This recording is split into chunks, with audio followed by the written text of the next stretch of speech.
వరద బాధితులకు సహాయం విషయంలో చంద్రబాబు కీలకమైనటువంటి బాధ్యతాయుతమైనటువంటి ప్రకటన చేశారు. ఇంతకుముందే చెప్పుకున్నాం. అయితే చారిత్రాత్మకమైనటువంటి పరిహారం ఇస్తున్నారని చెప్పాలి వరద బాధిత చరిత్రలో. ఎందుకంటే తాజాగా డీటెయిల్డ్గా చెప్పుకొచ్చారు.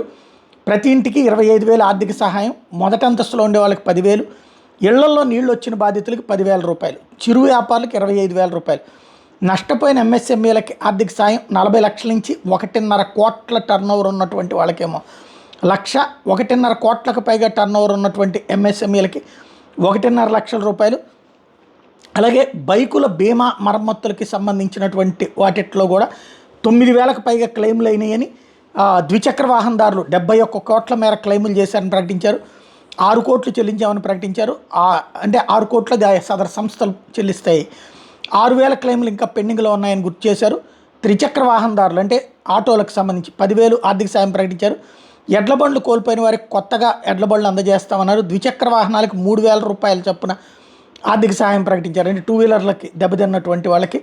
చేనేత కార్మికులకు 15,000 రూపాయలు ఆర్థిక సాయం ప్రకటించారు. మగ్గం కోల్పోయిన చేనేత కార్మికులకు 25,000 సాయం. ఫిషింగ్ బోట్లకు నెట్ దెబ్బతిని పాక్షిక ధ్వంసం అయితే 9,000, ఫిషింగ్ బోట్లకు నెట్ దెబ్బతిని పూర్తిగా ధ్వంసం అయితే 20,000. అట్లాగే ఫిషింగ్ బోట్లకు సంబంధించి మోటార్కి నెట్ దెబ్బతిని పూర్తిగా ధ్వంసం అయితే 25,000. హెక్టార్ ఫిషింగ్ ఫామ్ డీసిల్టేషన్ రెస్టిలేషన్కి 15,000, పశువులకి 50,000, ఎద్దులకి 40,000 సాయం, దూడలకు 25,000, గొర్రెలకు 7,500 రూపాయలు చొప్పున సాయం ప్రకటించారు. అట్లాగే కోళ్లకు సంబంధించి కూడా సహాయాన్ని ప్రకటించారు. 100 రూపాయలు చొప్పున. షెడ్డు ధ్వంసం అయితే 5,000 సాయం, హెక్టార్ వరికి 25,000, ఎకరాకి 10,000 రూపాయలు చొప్పున సహాయం, హెక్టార్ పత్తికి 25,000, వేరుశెనగకి 25,000 సహాయం ప్రకటించారు. హెక్టార్ చెరకు 25,000, హెక్టార్ పొగాకు 15,000 రూపాయలు, హెక్టార్ మొక్కజొన్న రాగికి 15,000 రూపాయలు ఆర్థిక సాయం ప్రకటించారు. హెక్టార్ సోయాబీన్ పొద్దుతిరుగుడు పొగాకి 15,000 రూపాయలు ప్రకటించారు. అట్లాగే ఏదైతే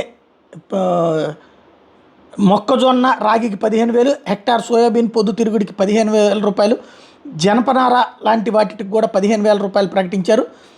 అదే సందర్భంలో జనపనార కొర్రలు సామలకి 15,000 రూపాయల సాయం ప్రకటించారు. పసుపు అరటికి 35,000 రూపాయలు చొప్పున ఆర్థిక సాయం ప్రకటించారు. కూరగాయలకి 25,000, మిరపకి 35,000 రూపాయల సాయం ప్రకటించారు. బొప్పాయికి 25,000, టమోటాకి 25,000, ఇవన్నీ హెక్టార్కి.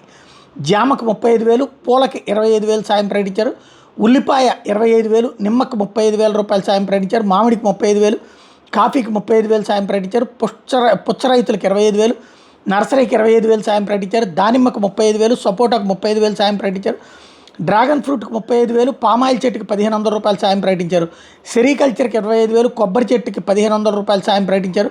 175 సచివాలయాల పరిధిలో గ్రౌండ్ ఫ్లోర్లో ఉండే వాళ్ళకి 50,000, రీపేమెంట్ వ్యవధి 36 నెలలు, మారటోరియం వ్యవధి 3 నెలలు, మొదటి అంతస్తు పైన ఉండే వాళ్ళకి 25,000 సాయం. దుకాణాలు ఎంఎస్ఎంఈ రీషెడ్యూల్ చేయమని చెప్పాం. అట్లాగే దుకాణాల ఎంఎస్ఎంఈలకి 2 ఏళ్ళు మారటోరియం కోరామన్నటువంటి విషయాన్ని చెప్పుకొచ్చారు.